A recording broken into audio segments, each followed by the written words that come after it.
Good afternoon, everyone. Good afternoon. Thank you so much for being here.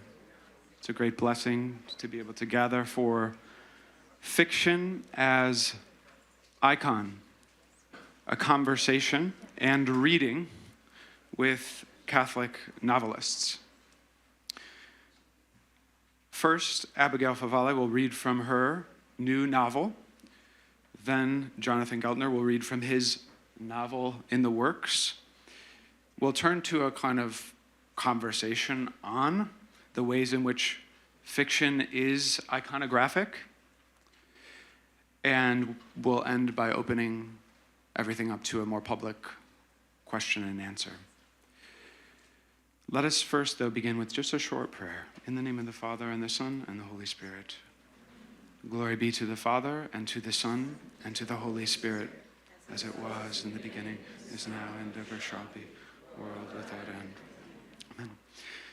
Abigail Favale is a writer and a professor who holds a concurrent appointment in the Department of Theology at the University of Notre Dame, where she teaches on topics like Edith Stein's theology of woman and religion and literature. Her Into the Deep, an Unlikely Catholic Conversion, is a spiritual memoir that traces her journey from birthright evangelicalism to postmodern feminism, and finally to the Catholic Church. Abigail's The Genesis of Gender, a Christian Theory, was published in 2022 by Ignatius Press and has already been translated into multiple languages. Abigail is also a fiction writer and was awarded the J.F. Powers Prize for Short Fiction in 2017, and Our Lady of the Sign, from which she will be reading, is her first novel.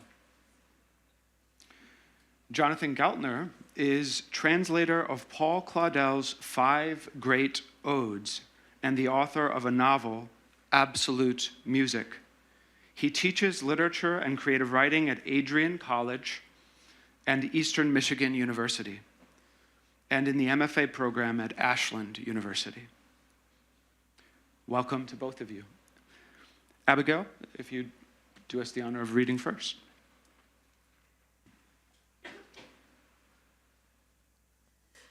All right, this is actually my first fiction reading, you guys. My first novel. So I apologize in advance for my Spanish pronunciation.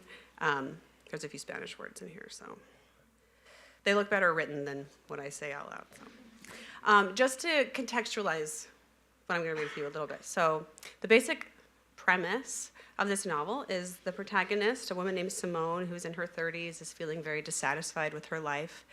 And one day she's possessed with the urge to go back to her hometown in small town, remote Idaho that she hasn't been to in over 15 years. She sees her old house on an Airbnb site and realizes she can rent her old house and stay in it. So she goes back on a whim in the dead of winter in December to a place you really don't want to be in the middle of winter. And once there, she begins to unexpectedly start to want to rekindle an affair with her first love, whose name is Adam. So when you hear the word Adam, that's that character. And she's also beginning to have a series of unsettling and inexplicable encounters in the house, which turns out to be kind of haunted in some ways. So I'm going to be reading from kind of when things begin to escalate, both in terms of what's happening in the house and in terms with Adam.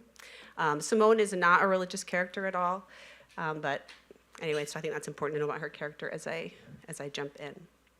And Cass, I think, is mentioned, and that's her childhood friend, who she's had a conversation with. So, anyway. So I'm going to read from kind of a short chapter and then chunks from the next chapter, if that makes sense. All right. It is the voice that wakes her, a hoarse, rasping voice, coming from the opposite end of the outer room. Not speaking exactly, not making words, at least not that she can decipher. The sounds are like the imitations of words, muted and drawn out in a simulacrum of singing, but the notes never arrange themselves into a discernible melody. She sits up, peering into the darkness of the outer chamber, and as she does, she hears another sound, a rhythmic wooden creak, like someone stepping on a floorboard, but over and over again at the same interval in the same place. There's something by the closet door, a figure, barely discernible, a moving shadow, sitting in a chair that couldn't possibly be there. Cynthia's rocking chair. Cynthia's her mother. She knows that chair. It held her many times, especially as a little girl when Cynthia would read to her at night. She knows it well but hasn't seen it in years, assuming it must have been sloughed off in one of the many moves, like most things. Nonetheless, the chair is there, tilting back and forth, and someone is making it move. She blinks her eyes, straining to see in the dark. The figure in the chair is angular, yet appears to flow down and over the back and arms of the chair like something liquid, yet holding its shape. Not like a person at all, except, no, it is a person wearing a long fluid veil that spills over the sides of the rocking chair, over the subtle protrusion of a bent elbow resting on the chair's right arm, bent as if holding something. She ventures closer, a cold knot of terror in her belly, while her mind nudges her forward, retrieving what Cass's medium had said. She's loving, all-embracing. There is no good or evil in her eyes. You can ask for anything. She longs to say yes to anything you ask. Closer now. She can discern additional movement from whatever is resting in the arms. Surely an infant. What else would be cradled, nestled, held close in this way? There's something stirring against the veil, a small leg perhaps, gently kicking. But the movements are so smooth, liquid almost, sinuous, like a wave rippling up the edge of the shroud as it hangs over the chair. The voice is now making a chittering sound, the veiled head drooping low, and Simone swears she can hear faint words hidden in the sounds, words that remind her of a bizarre lecture she once heard while studying abroad, a disheveled old British professor talking animatedly about witches in the early modern period and their familiars, spirits who took the form of small animals, willing to favor the witch in exchange for an offering of some kind, milk or bread or blood. One witch that he described in particular, this is the part she never forgot, would summon her familiar, a ferret named Bid, with a little chant, and then suckle him from her breast, feeding him with her own body's milk. Come bid, come bid, come bid, she'd call. Come suck, come suck, come suck. Simone swears she can hear those words now, or something like them, in the raspy, chittering voice. But surely she's imagining them. Surely this is a dream, a random compilation of distant and recent memory. The lecture from years ago, the conversation with Cass, all tangled up now in the frenzied metabolism of the mind. And yet, despite how reasonable this explanation sounds, how unassailably sensible, she knows without a doubt she is not dreaming. She is wide awake. Come suck, come suck, come suck, the voice says now. The words clipped and sharp and suddenly clear, insistent, spoken as the veiled head wheels around to stare at her, into her. But instead of the face she expects to see, the face of a woman, a mother, she finds herself staring into a recess of complete and utter darkness, a total absence of light, save for 2 half-moons of white bone, accenting deep cavities where the eyes should be. Come, it commands. And now that the body is angled toward her, desiccated, cadaverous, naked beneath the shroud, she can see what is being cradled, what is being fed and nurtured and kept close.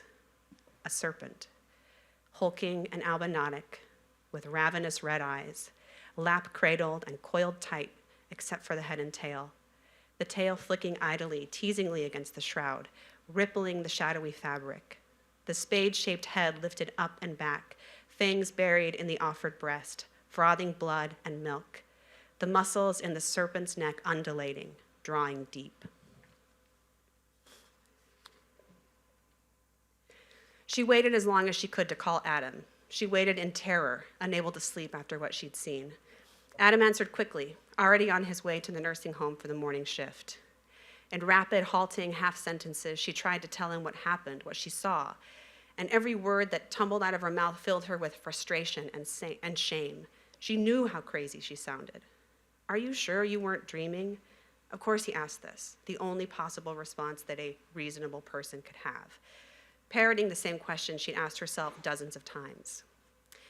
But then he said something she didn't expect. Maybe it's Mary. Mary, she repeated incredulously. Yeah, there's this famous image of Mary with a snake. It's from the Bible, I think. I don't know the details. That's more my mom's thing.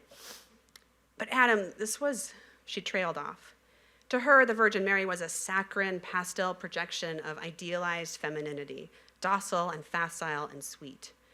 Whatever she'd seen last night, it was not sweet. It didn't even have a face. But then again, what did she know? There was a darker side to Catholicism, the bleeding statues, the corpses under the altars. Maybe Mary has a dark side too. Look, I gotta go. Adam's voice was thin and crackly through the phone. But you should talk to the priest in town. Mom likes him, and she's hard to please, especially when it comes to priests. So here she is, nothing better to do with her frantic, cold sweat energy than follow Adam's advice. Anything to get out of the house, to have a momentary quest. All right, I'm going to skip the actual scene during Mass to where she talks to the priest after Mass. She tries to catch the priest after Mass, but he disappears through a little door at the back of the sanctuary. The space has emptied quickly. No one so much as glancing at her as they file out, hastily dipping their fingers in a bowl of water by the door, heads burrowed into the collars of their coats. Unsure what to do with herself, she pretends to contemplate the carvings along the church wall, walking slowly with her head cocked to the side as if perusing an art gallery. Abruptly, without warning, between the fourth and fifth carvings, the wall separates, as if an entirely new passageway has sprung into being, some secret chamber. Her pulse begins to race. She glances quickly around as if expecting someone to stop her, to tell her harshly that she is trespassing, but no one is there. No one, and yet she can't shake the sensation that she is being watched. She ducks into the alcove quickly, feeling the impulse to hide, which vanishes as soon as she's inside, as if she's walked through an invisible curtain into another world. At the back of the chamber is a large icon, so large it takes up the entire wall, leaving room for only a small kneeler and a rack of bottled white candles, a third of which are lit. The icon is unlike any she's ever seen, not a solo portrait of some aloof, sad-eyed saint, but an image of an entire cosmos, an icon full of icons. Stretched across the icon's center are two overlapping squares with curved sides, like tents thrown open. The squares offset so that the 8 points form a star. This two-layered star is hung upon a mat of 3 concentric circles, red, orange, and yellow like the sun. The star itself a layering of red upon purple. Anchoring this purple layer, one in each corner, are 4 creatures, mythical-looking hybrids, one of them a winged ox, maybe, and something like a griffin or a lion. At the center of the layered star, set against the edges of the red tent, is a series of more circles, and circles within circles, an outer circle the color of the sea, but filled with strange 6-winged creatures with human faces, all gathered around an inner circle, darker blue, which holds the figure of a woman, shown from the waist up, her arms held up and open. The woman appears to be looming up out of the dark blue circle, her halo like the rising moon, and on her breast, nested within another 3-layered globe, is a child, robed in gold, his halo set against a deep blue ring of stars. He has one hand raised in blessing, and the other holds a cup. They seem to be signaling to her, the woman and the child, their large dark eyes looking through her, past her, fixed upon something that she cannot see. Are the circles spinning, ever so slightly but somehow in motion? Or just the candlelight, perhaps, giving the illusion of some inner animating force? The click of a lock behind her, echoing in the empty space, the sound of an opening door. She hurries out of the alcove, backing away, eyes still drawn to the image but retreating hastily, instinctively. The priest has reemerged, no longer clad in the long, shimmering robes, but standard clerical garb, black shirt and pants with a small white square at his throat. Oh. He's surprised to see her standing there. He'd been moving quickly, as if he had somewhere else to be. Hi, Father. The word is awkward and heavy on her lips. You don't know me, but my name is Simone. I'm an old friend of the Hoffmans. She blushes at the fib, but at the sound of the name, the priest nods, so she continues. He seems distracted as she begins. His eyes keep darting around the room as if looking for an exit. She starts with the first appearance, the veiled figure at the foot of the bed, keeping her description concise and unembellished, watching the priest's face carefully for signs of approval, but he seems unfazed. Maybe it's a common thing for Catholics to wake up and see a veiled woman by their bed.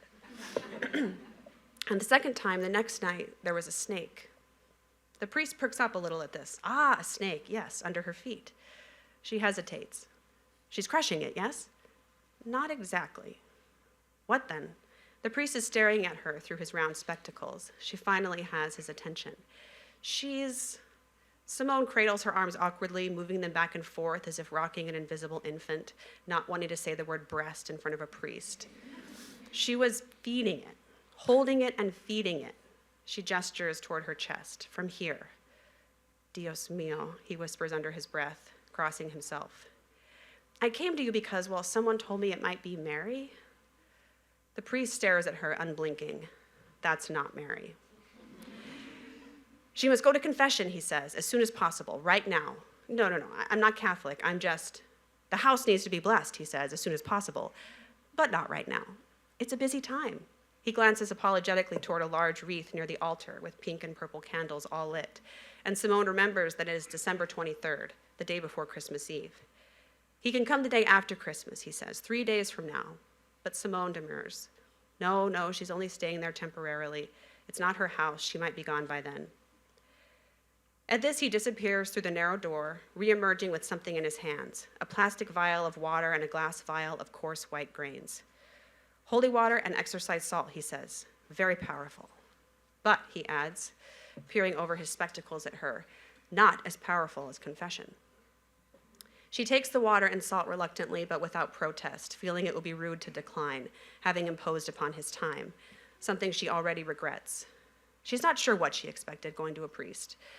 She'd hoped for some kind of reassurance that there was nothing to worry about, that this was maybe a good omen somehow, or just psychological projection, a potent metaphor perhaps, but nothing to fear. Most of the clergy she's crossed paths with have been big into metaphors, heaven and hell as internal states and all that. But this priest was not reassuring. He is communicating urgency. There's an unnerving sternness in his manner now, a paternal severity, like a doctor urging his patient to let him treat a festering wound. She murmurs her thanks and turns away, letting the water and salt fall into the deep recesses of her coat pocket. She feels lopsided now, one side of her heavy with superstition, the other side hanging empty. The priest calls out to her as if one last thought has just occurred to him. They don't just attach to houses. But she's already exiting the sanctuary, the doors closing softly behind her, his words just reaching her through the narrowing gap. She pretends not to hear. Miguel is waiting for her outside the church. I forgot to mention, Miguel is just a guy she's kind of run into. Anyway, that's all you need to know, who happens to go to the Catholic Church. Miguel is waiting for her outside the church. He's pulling a cigarette from a pack and offers her one. I heard you talking to Father. I shouldn't have been listening, but he shrugs, hunching to light his cigarette, hands cupped around the flame. I know who you saw. You do? Yeah, I've seen it before, but never here in the States. It's weird. I've never heard about it attached to a gringa before. No offense. I mean, I wouldn't say it's attached, not to me anyway. Simone can feel her frustration rising. These Catholics are acting as if she has some incurable affliction, as if she's tainted somehow. Maybe the house is haunted. I don't know. I don't really believe in ghosts. I don't really believe in any of this. Maybe I'm imagining or hallucinating it all. He shakes his head. No, it's real. He says this matter-of-factly, casually, as if talking about the weather or baseball scores. Well, what is it? Santa Muerte. Muerte? Isn't that death? Yeah. Nuestra Señora de la Santa Muerte. Our Lady of Holy Death. So it is like a Catholic thing, like one of those Marian visions. Simone can feel her credulity straining, a thin, taut thread about to snap. No, it's not Mary. Father's right about that. It's not human. Simone hesitates, momentarily distracted by the implied notion of the Virgin Mary as human, not an archetype or a symbol, but an actual person. Is it dangerous, Santa Muerte? I mean, what does it want? Depends on who you ask. My aunt had a shrine to La Flaca, and she swore it helped her get all kinds of things. Money, a better house, protection. He shrugs again, taking a drag from the cigarette. She does have a really nice house. So maybe it is a good, Simone isn't sure what word to use, spirit? I mean, what do you think? Me? Miguel exhales out the side of his mouth, flicking his half-spent cigarette onto the icy sidewalk, grinding it under his heel. I think it's the devil.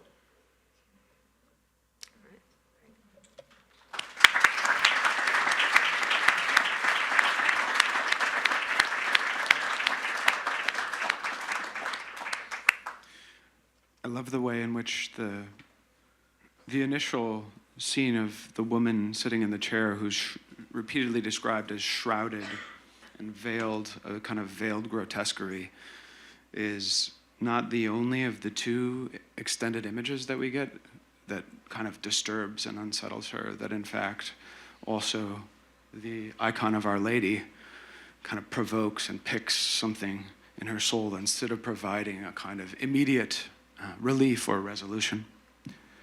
Thank you so much. Jonathan, would you take it away?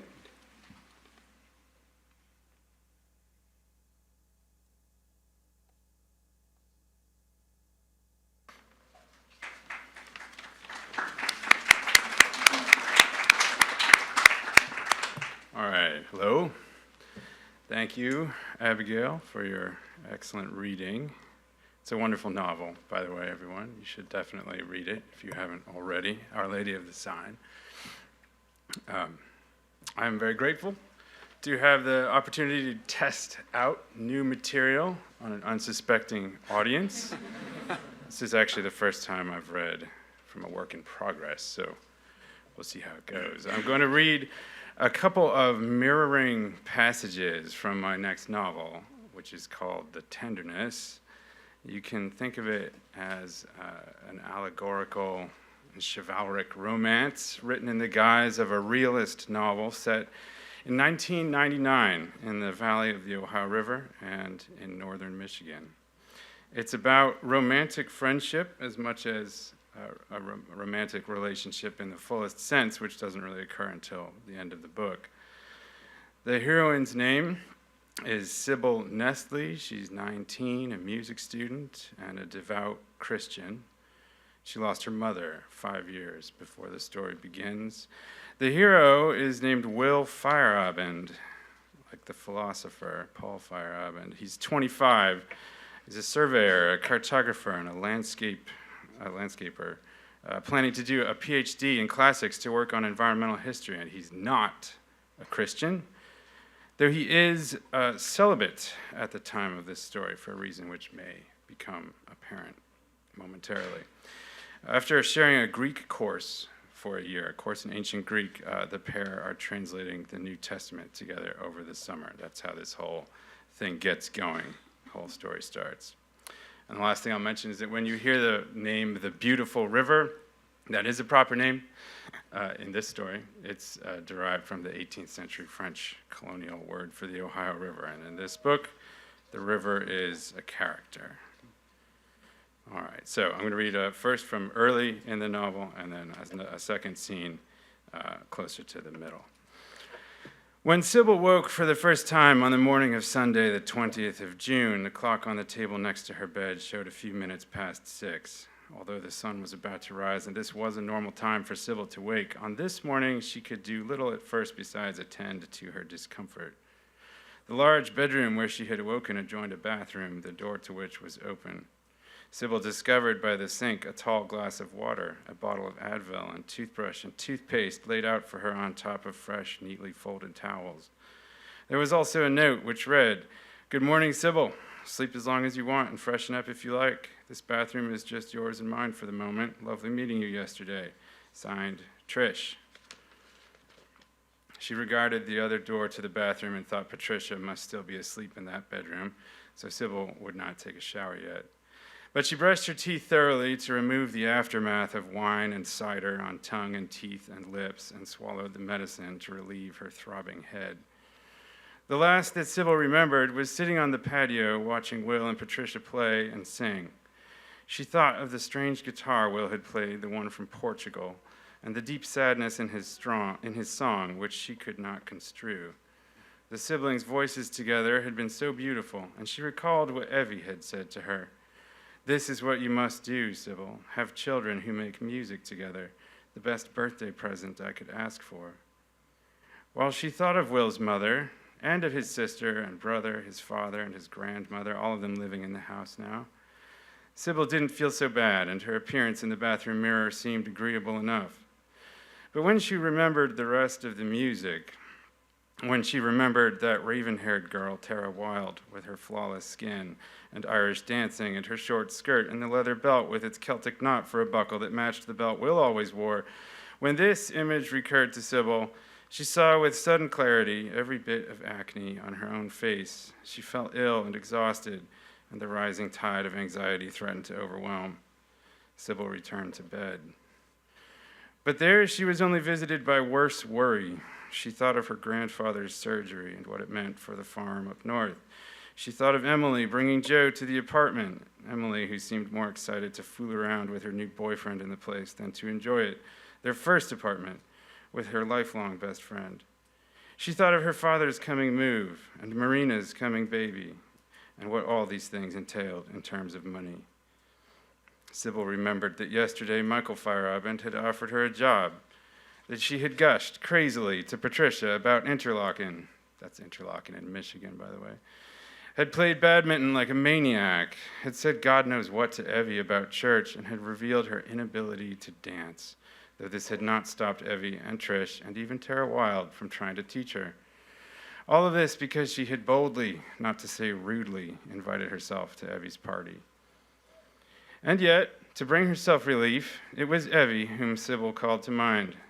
When she thought of Will's mother, the effect of her accent once again worked a charm upon Sybil, and she smiled, her eyes closed. She whispered the names of Will's family as they sounded in Evie's speech: Madeleine, Michel, Alexandre, Patricia, Guillaume, Evangeline, and last of all, she tried to say her own name in Evie's way that had captured and soothed her heart. She whispered it rhythmically to herself like the lake lapping its shore until she fell asleep again. Sibylle, Sibylle, Sibylle. When she woke the second time, 2 hours later, she was pulsing with life and energy, ready to be moving through the world again in contact with all the elements, every natural force flowing quick and supple within her. She felt that as she always felt upon waking, for she was 19 years old, and no wine or cider was a match for the girl's constitution, not even if it was made by Will himself, as she recalled now was the case with yesterday's drink. She inhaled deeply of the mild, humid air smelling of the woods that came through the window nearest the bed in what was clearly Will's room.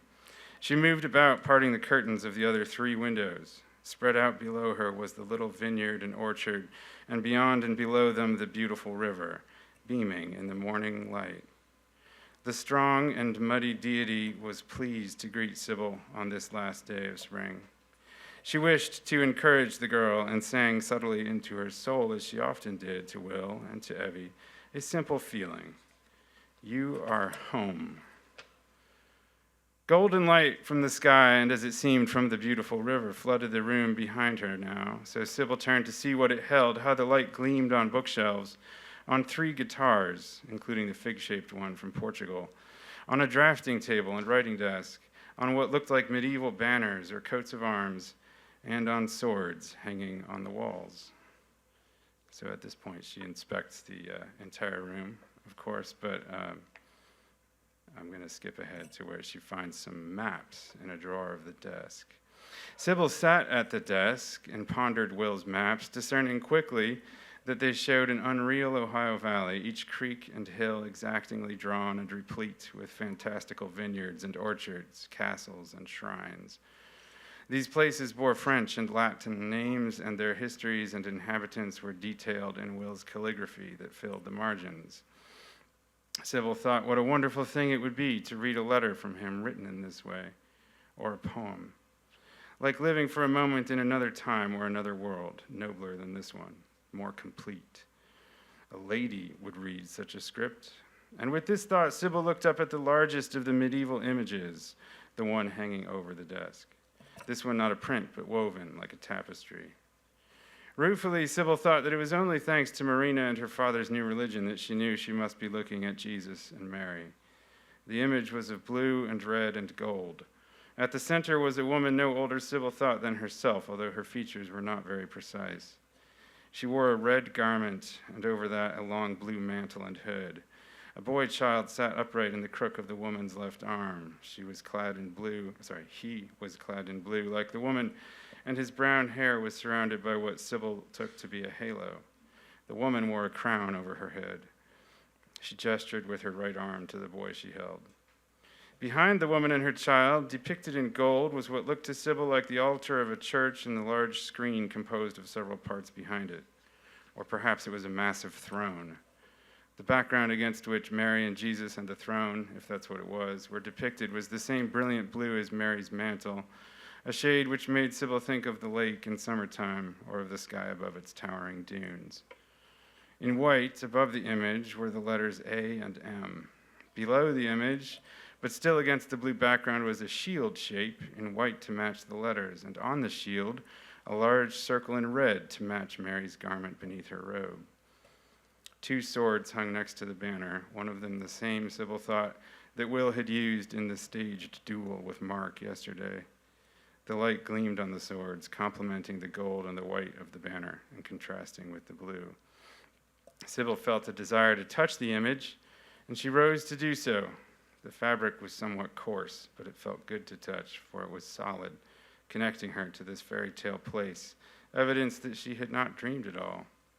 She sat back down and glanced again at Will's fantasy maps and was filled with desire to become a part of the lives of all these Feierabends. How she wanted Patricia for a musician friend. How sweet and warm was Evie. But Sybil had disgraced herself.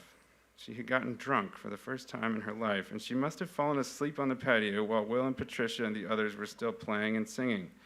It must have been Will who had carried her up here.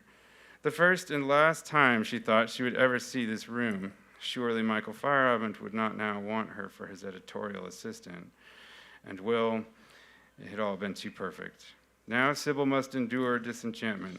She looked up at the heraldry again, wondering what the letters stood for, and if she was supposed to cross herself when looking at it. Tears began to fall from her eyes, a few at first, then a flood, splattering on Will's maps and blearing his homage to the beautiful river. All right, so I'm going to skip a couple of weeks ahead in the story now. Don't worry, things are looking up for Sybil shortly after that, and she'll discover that what she was looking at was the coat of arms of the city of Montpellier in France. It's not an icon, but it looks a lot like one. So it's Sunday, the 4th of July, and Will has driven carless Sybil to her father Richard's home in Cleveland.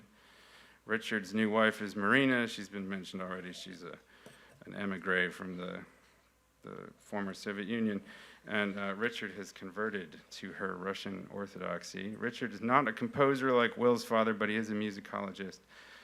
The only other thing I'll mention is that Belle is Sybil's nickname given her by her late mother. She permits very few people to use it, but at this point, Will has earned the privilege. So we're about halfway into the book now. When they returned from the fireworks, it was late, but Sybil was restless and mournful, knowing it would be one of the last nights she would spend in her childhood home. So she set to work on Mettner's fairy tale sonata, intending to master just a few more bars before she slept. Will fetched his bag from the truck and went into the bedroom on the ground floor that the Nestles used as a library. The room contained a sofa where Will was to sleep. He placed his bag on the large desk, intending to remove Mistress of Mistresses and read a few pages, but his attention was arrested by what he found on the desk. Next to an open notebook containing writing in Cyrillic, Will saw a holy icon like the ones he had been shown in the Nestle's icon corner. But this one was different. It called to Will. sang to him with a music that seemed to slowly distinguish itself from Sybil's piano in the living room. He picked it up. The painted board had been battered, marred, and neglected, but Marina had restored it, as she had the others Will had been shown. To be sure, Will found those others beautiful too. He especially liked the one that Richard had called the Tree of Jesse, which showed Mary as a tree, or seated in one, of which the branches displayed her ancestry. And of course, he'd found intriguing another icon with Mary in a tree, which Richard explained was very rare and associated with Tikhvin, the northern Russian town where Marina had grown up. The icon he now pored over, cradling it with both hands as he sat at the desk, showed Mary pressing the infant Jesus to her face, and the little boy seemed to snuggle in, and at the same time to look at his mother with a mixture of awe and eagerness for love. Mary was darkly hooded, and her eyes and brows were dark and sorrowful. But the infant's clothing was golden, and the light behind them both was brighter gold, warm and beckoning like a blazing campfire seen far off at the end of a long, cold trek through snowy woods. Will was drawn into that background light at first, but his gaze returned after a moment to the mother and child, and he became transfixed. How the boy loved his mother and wanted her love. And she loved him truly, it was clear, but she knew her fate and his, the fate of all who love, it may be, and that wisdom clouded her visage. She was said to be spotless, free of all sin, Will thought, but not free from sorrow. Will thought of the girl sitting in the other room playing piano, how she had no mother to sorrow for her. It was Sybil who sorrowed for her mother, whom she could not help. Yet Sybil was not dour and downcast, though she had her moods. Will smiled to think of how he was coming to know Sybil's moods.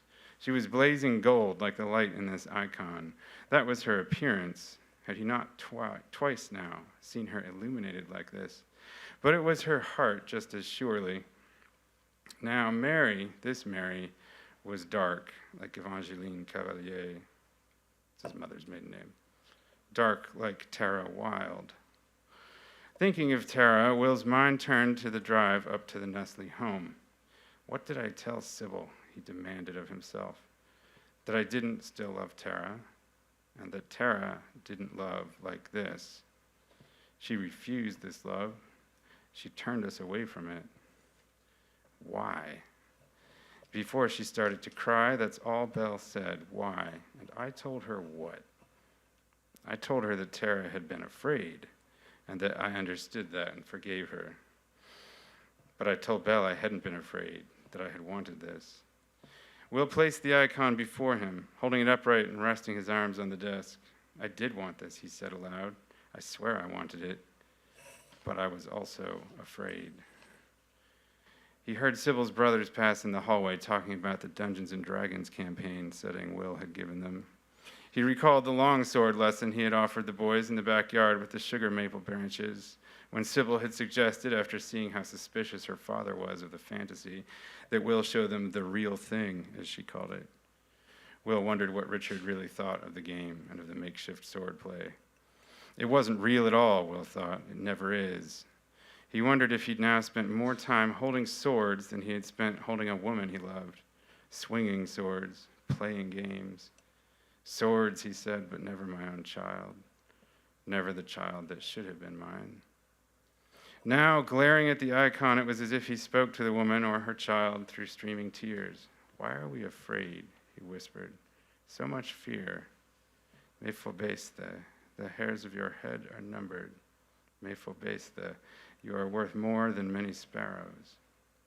From the open doorway came a gentle knock, and Richard Nestle was saying, Vladimirskaya, the Virgin of Vladimir.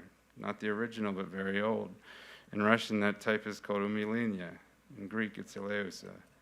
Is your Greek good enough to translate that?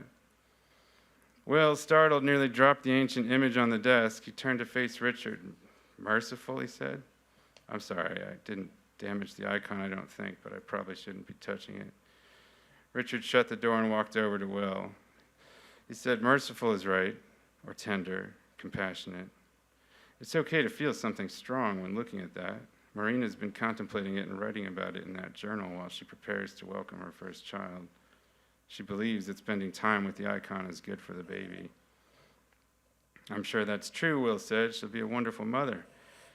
I mean, she already is. Richard was silent for a moment, considering carefully what the younger man had just said and the vehemence that had crept into his voice. I don't mean to pry, Will, but can you say why you're so moved by this icon of Mary? Will looked back to the ancient boards. He said nothing for a while, and Richard was preparing to apologize for his intrusion and bid Will good night. He began to step away, but Will said, "It's a very short story, really. When I was 18, graduating high school, I got my girlfriend pregnant. She didn't keep the child. I tried to change her mind, but maybe I didn't try very hard." Something about this icon brought all that back. The icon and the fact that for 6 years, the only people who knew about this were me, Tara, the mother, and my sister, Trish. But on the drive up here, one thing led to another, and now Belle knows. And now you. It's a hell of a thing to have to tell a Christian like Belle, or you. Richard sat down on the sofa. It's a hell of a thing, he said, to tell anybody. You were raised Catholic, Will. Did you ever think of confessing this to a priest? Will shook his head. Since it happened, for 6 years, he said, I didn't set foot in a church, not even when my grandfathers died. And then, it was at this moment that Sybil let out one of her shrieks of frustration with which Will and all his family was becoming familiar, and she hammered the keys of the piano. Then I met your daughter, Will finished. All right, so that'll do it for me.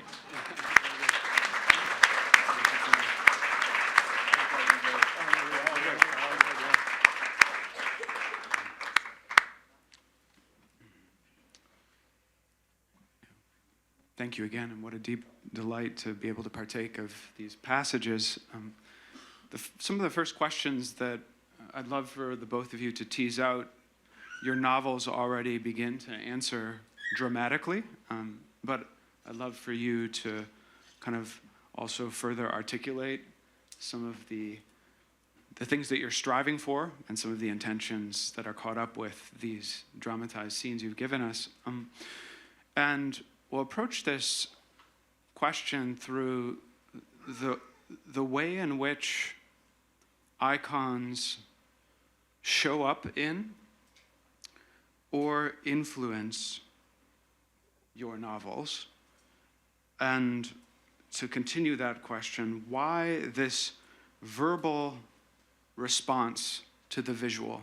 So one way to extend that is, right, isn't the visual enough, right? Just the icon kind of does its own thing. But it seems in both of your stories, there's this almost irresistible verbalization in response to the visual. So what can the visual do that the verbal can't do? What can the verbal do that the visual can't do would be another way of putting it. Just a couple of other things to set this up. When I think of the iconographic and the novel, the author who comes most readily to mind is Fyodor Dostoevsky, and a number of different scenes that are kind of verbal icons, but maybe the one that's most memorable is a kind of disturbing icon, not that different from the first in Abigail's story. And at the end of the novel, Prince Mishkin, who's a very complicated Christ figure, has come to his friend and rival Rogozin's house, and Rogozin has just murdered Nastasia Filipovna, who's the woman who they're both madly obsessed or in love with, depending on how you spin it. And she's at length described as being just kind of laid out on the bed after he's killed her in an oilcloth. It's a really strange and disturbing scene. Even stranger is that Rogozin wants to play cards, and there's this kind of frenetic back and forth response between the two of them. And then all of a sudden things get still, and Rogozin becomes catatonic. He falls over, and Prince Mishkin, the complicated Christ figure, literally leans his head over onto Rogozin, and their faces are described with a kind of stillness that I think is iconographic in the sense that an icon, it seems to me, one of its features is static. There's a kind of stillness there. And as Mishkin looks down on him, literally the tears are falling into Rogozin's eyes. So, I mean, the first response that you'd have to this is like, this is ridiculously unrealistic, right? I mean, this is not sort of in the territory of realism anymore. This is more iconographic. So, kind of using that as maybe a model or an example, again, to return to the questions, how do icons show up in or influence your novels? In what sense are your novels iconographic? And then why this verbal response to the visual? What can be achieved through language that the visual cannot accomplish? Thank you. Okay, I'll just have some thoughts, I guess. There's just so much in there. It feels weird to try to now like flip around and be like a literary critic about my own novel. I mean, it feels funny. But I guess if I could articulate kind of what I was trying to do, not just in this novel, but in a lot of my work as a whole, is a kind of interrogation about a way of seeing.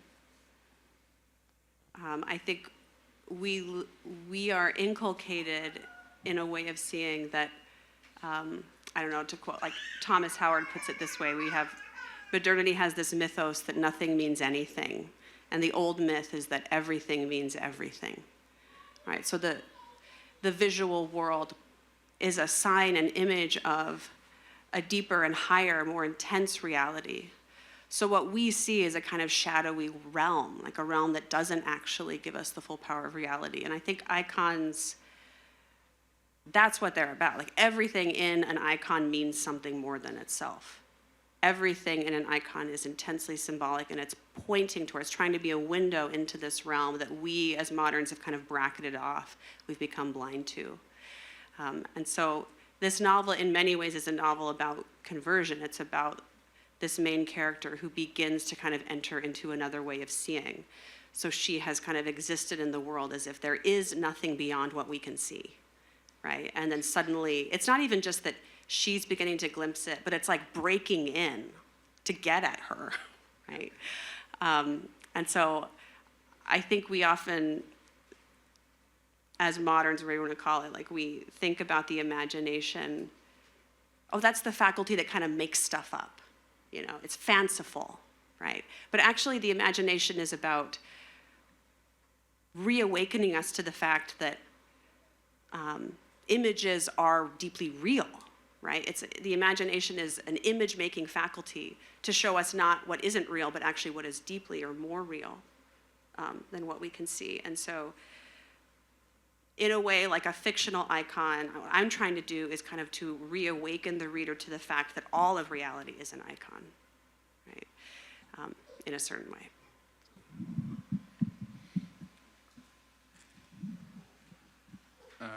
Well, that's more elegant than what I can come up with. But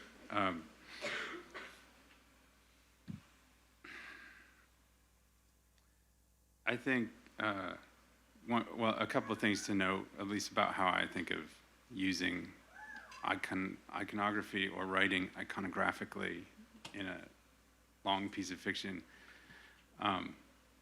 One is that and this is sort of why you would bother doing it, why words give you an advantage over the thing itself.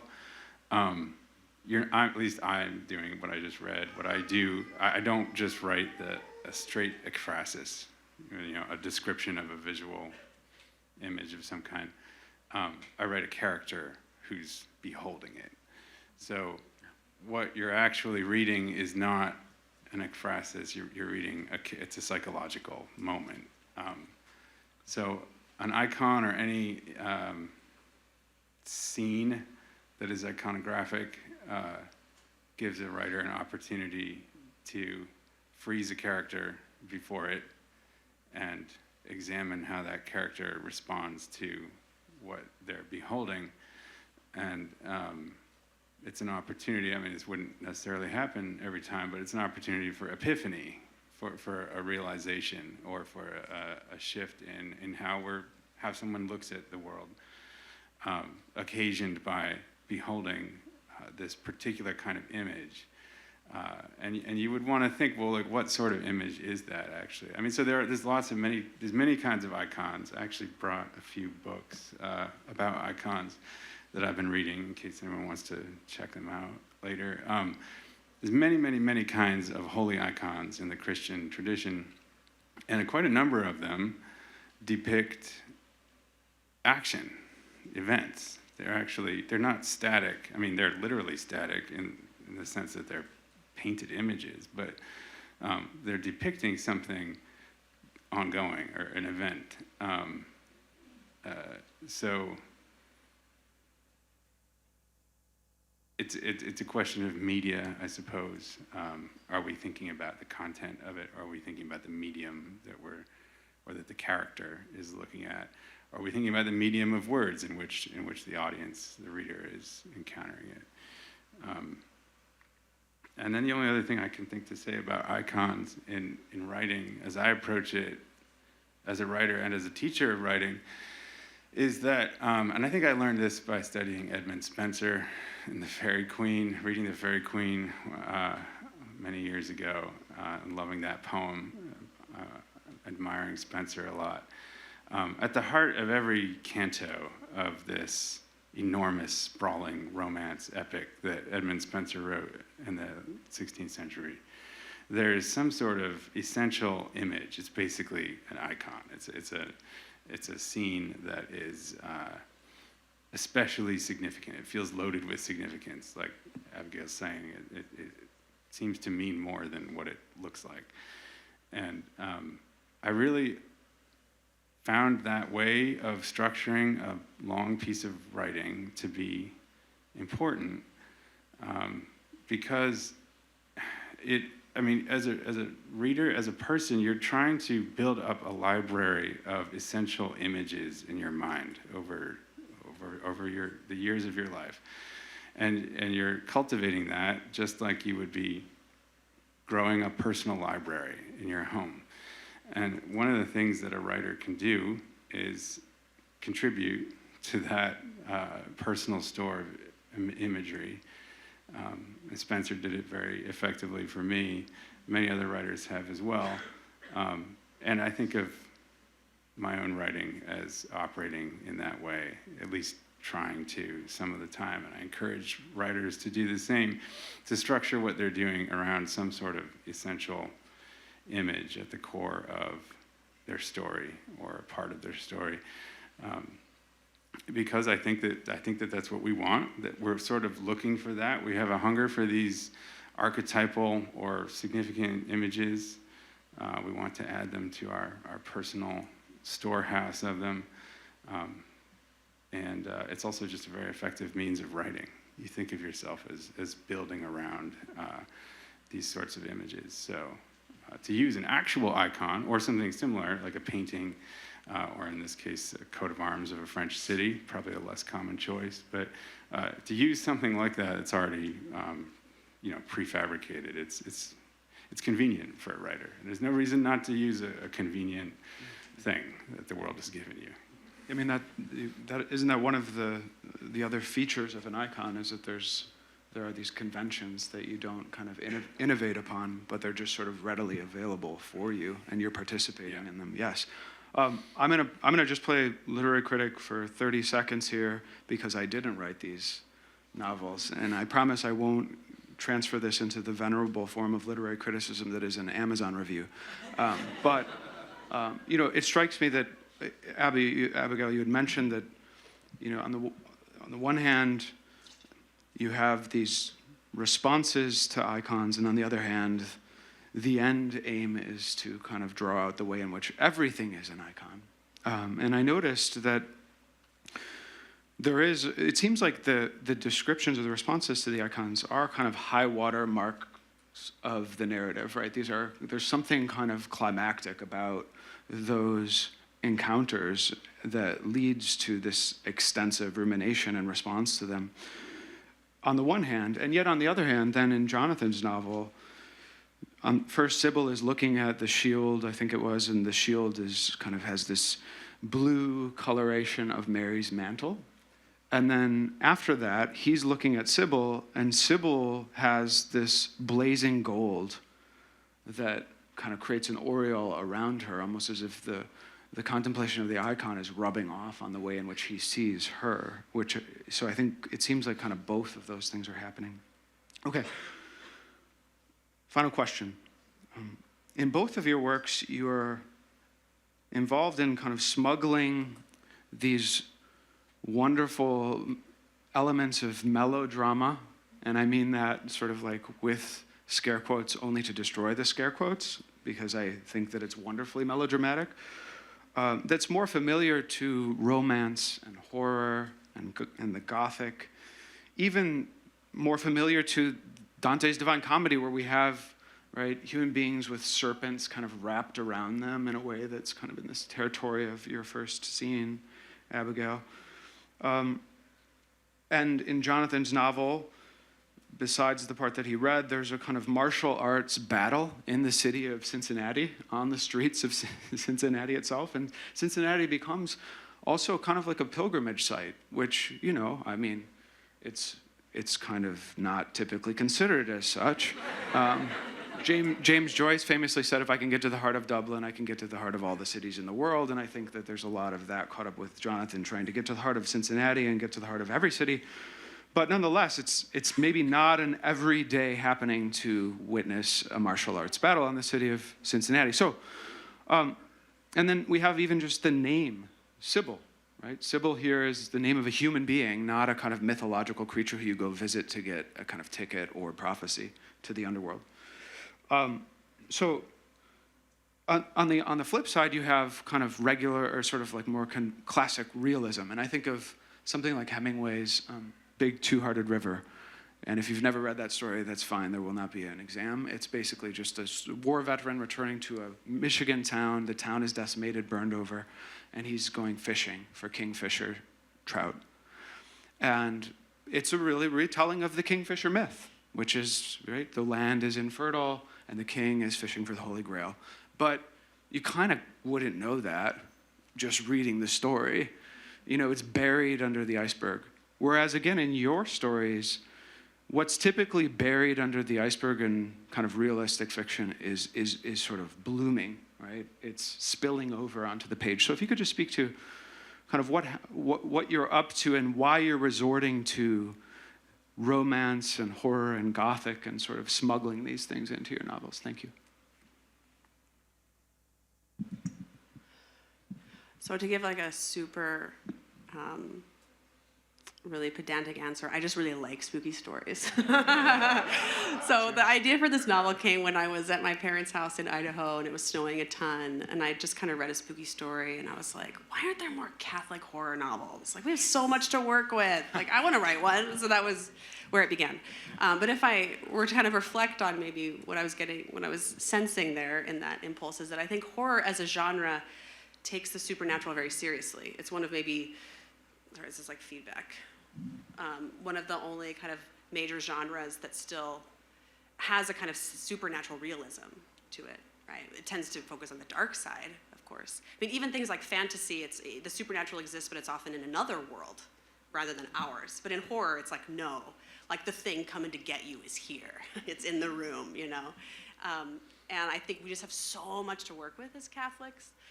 So I wanted to play in that realm, but with the kind of perspective of sacramental realism. So that was really what drew me to the horror. But I will say my novel is not like 100% horror in the sense that the horror genre, I think, tends to want to leave you with a sense of horror. Like, it tends to want to leave you with that kind of gut punch feeling that like something might jump you in the dark. So it's not a redemptive genre often.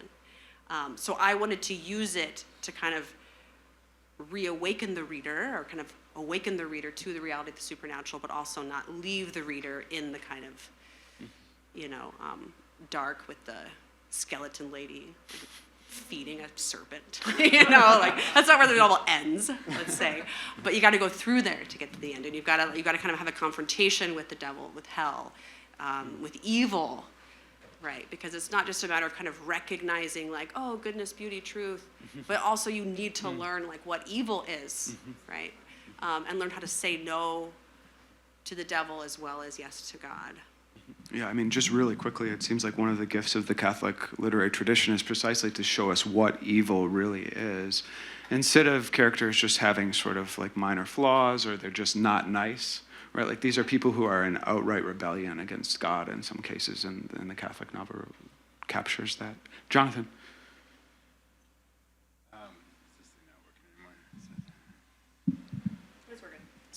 So why write genre fiction? Well, I mean, I think the romance tradition, for example, goes back 2,000 years. It's at least. It's coeval with the Gospels, actually. It might even be interesting to consider the composition of the New Testament in light of the fact that it was occurring when the form we now call a novel was beginning in Western literature, at least. It's the main line of the tradition, as far as I understand it. What we think of as literary fiction or realist fiction is actually a departure and a very modern innovation. And there's nothing wrong with it. There's many kinds of great writing, and I hope people will still write great realist fiction. But I do sort of have a sense, it's just like a generational sense, that the heyday of realism is over. You don't write to order, but one does have a sense of one's time and one's peers, generational peers. And if you're a teacher, you also know what your students are into and what that generation is into. And I teach Big Two-Hearted River all the time. I love that. But my students no longer pay any attention to it or care about it. They want to read and write about and write their own fantasy. And this is amazing to me because 25 years ago, when I was an undergraduate, if you had admitted to anything like that, you would have been laughed out of a creative writing classroom or an English classroom. Nobody took it seriously. It was not literature. There's been a sea change in terms of how we think of these things and what we want, what the appetite seems to be for. There's a craving for art that is explicitly meaningful and meaningful in an ordered way that draws upon tradition maybe to create that or provide that sense of meaningfulness. So I have no problem catering to that. And I think that the dividing line between realist or literary fiction, as we typically use the term, and genre fiction is pretty porous, pretty indistinct, and you can blend the techniques from these things. And that's why my novel that I'm in progress is set in the contemporary, recent past. I think it's recent past, and not like a historical fiction set in the 12th century or straight up fantasy. Although I will say this about fantasy. The idea of fantasy is occurring entirely in a secondary world, so that any kind of meaning that seems to accrue from such a story is cut off from real life. This is very weird and very modern. Historically, fantasy is this world. It happens here too. And maybe this is why horror still retains that appeal, is because unlike the other genres of genre fiction, it hasn't abandoned that original connection. But originally they were all here. Nobody's going to bother telling a story that doesn't take place on Earth and pertain to our lives. It's a waste of time. But things changed and fantasy became entirely a matter of secondary worlds. But but we want that meaning. We want it applicable to our own Yes. lives here. And I was reading the introduction to the Song of Roland that Dorothy Sayers wrote in the 50s the other day. And love I that. wish I had the quote with me. It's only like one sentence, but I'm still going to mangle it. But she said this thing that just struck me as so obviously true, and yet, and something like I've heard from 50 famous writers down through the centuries, but somehow you forget it. She says art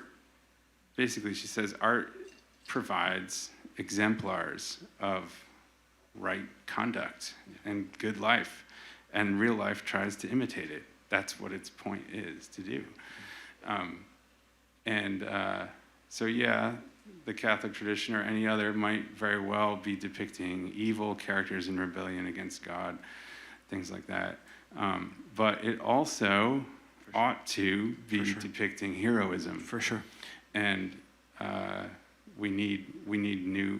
That's romance. Yeah, we desperately need. I mean, that's a really very well put. And I mean, there's a severe kind of paucity of stories that make the good kind of attractive, right? That make you want to both do it, be it, and worship it and venerate it. And I love especially that what both of your work has in common is that they are set in the relative present. And you know, if you look at other works in the Catholic literary tradition, like Ron Hansen's Married in Ecstasy, which is a wonderful novel, set in a convent, and it's almost like justified because it was 100 years ago, when people still believed, right? When they were still religious people. Or, same thing with Willa Cather's Death Comes for the Archbishop, right? Like you have to kind of go back and set it in the past during a religious age. So I love how you're kind of correcting that. Let's take the rest of the time here for questions. We have about 10 minutes left for question and answers. Let's see. I'll start right here. And there's someone coming around with a microphone. Thank you. Thank you. Hi. Thank you so much to both of you for your presentations. That was really fun. My name is Elizabeth Peterson, and I'm a senior at Benedictine College. And my question is for Abigail Favale. So I did a class a couple years ago on Flannery O'Connor and her creative fiction. I loved it. She's super cool. She definitely has a distinct flair. And I was wondering, were you inspired by her sort of resurrection of the Gothic genre and her creation of the Southern Gothic style of writing? I mean, I freaking love her, you know. Like, I love Flannery O'Connor. In fact, last summer was so awesome. I read all her short stories, and I read kind of like one, it was like my summer thing. And it was many of which I had read before, but some of which I had never read. So,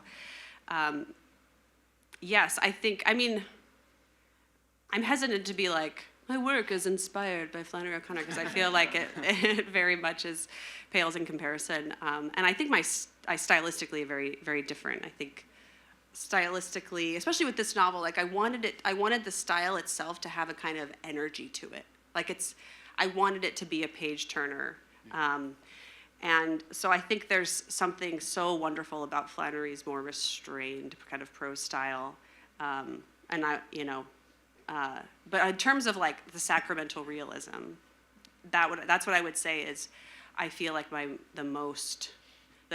important thing that I've taken on, not just as a writer, but just as a Catholic, you know, just as a person who wants to see well.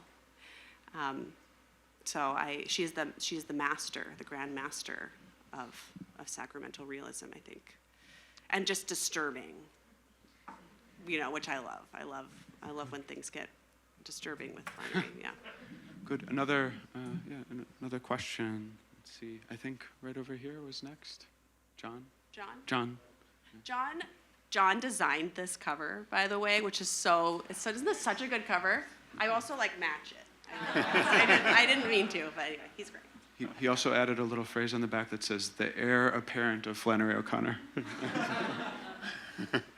My question is, I've read the novel twice, and one of the things that stood out to me is the use of doorways and thresholds as part of the story, and I'm wondering if you could say something about that.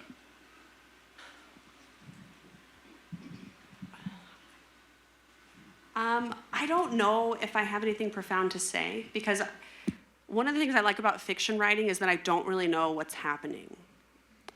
It's like I'm on this horse and it's taking me for a ride. That's how I feel when I write nonfiction. I'm much more like, okay, here's my argument. I'm gonna map it out. But with this novel, I had a sense of where it began and I had a sense of where it ended. But then along the way, it was, I very much think, like, I think I heard Margaret Atwood once talk about how we have like a cauldron, like every writer, every person really has a cauldron of just like stuff in their minds of like, things they've seen or read or experienced or whatever. And then when you're writing, when you're in the zone, you're just like pulling stuff from the cauldron, all the time. And then it kind of is sort of fitting together. Certainly the house that everything takes place in is very much, it's almost like a character in the novel. Like it's alive in a certain way. And so the doorways and windows, when we think about an icon, I think about an icon as a window into what is truly real, right? But for many people who haven't learned to kind of see what it's pointing toward, it's like a closed door instead, like maybe a pretty picture on a closed door. And so I did want to play with that idea of kind of windows and doors being opened and closed in the sense of like the seeing that we're talking about, but also in the sense of like what you let in and what you let out, right? Because there's another way, especially when we talk about like, sin is lurking outside the door waiting to like master you or whatever, right? That's also a sense in which you could let something in to your life. You could open a door you don't want to open. And so I think I was playing a lot with both of those sort of ways in which there are some doors we should open, there are some windows we should open, and there are some doors that we should shut. I love especially in the scene that you read from today where she's walking through this kind of uneven new chamber, almost kind of like a passageway that didn't previously exist or she was not aware of, as a kind of image of and encroaching on kind of metaphysical territory that is not like home anymore. So another question, let's see, how about right over here in the back?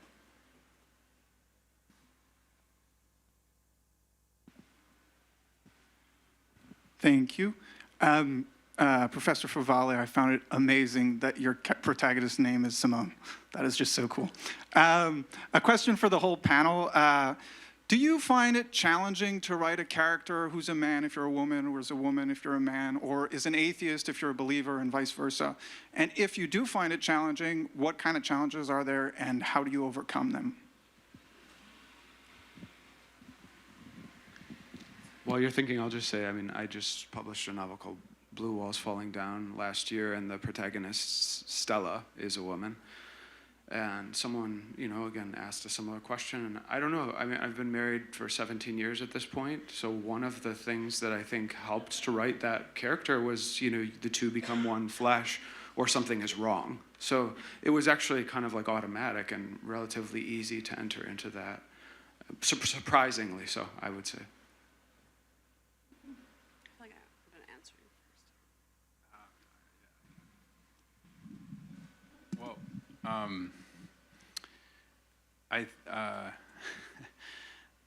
The atheist believer part isn't an issue for me because I didn't come up with any kind of religious background, so I've been on both sides of that. The thing I'd say about gender or sex in characters is that and this is what I say in the classroom anyway. I don't know. Who knows if it's true? But I think that if you're writing, everything is in service to the story, and it's not. You're not becoming these characters. You're not immersing yourself in them exactly, or you're not trying to deceive your reader into thinking that you truly know everything that could be known and felt by X, Y, or Z character. You're trying to tell a story. And so the characters need to do and say whatever they need to do and say for that story to happen, whether they're men or women, children or adults, of whatever background. But having said that, I do think this has been a fiercely contested debate for a while now. how much are you allowed to write outside of your own identity, or how far from your own identity are you allowed to write allowed by, I don't know, publishers, I guess.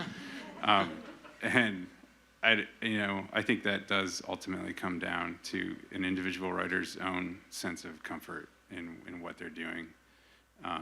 You ought to know if you're just faking it and making stuff up and don't really have any business writing a character because of something to do with their background.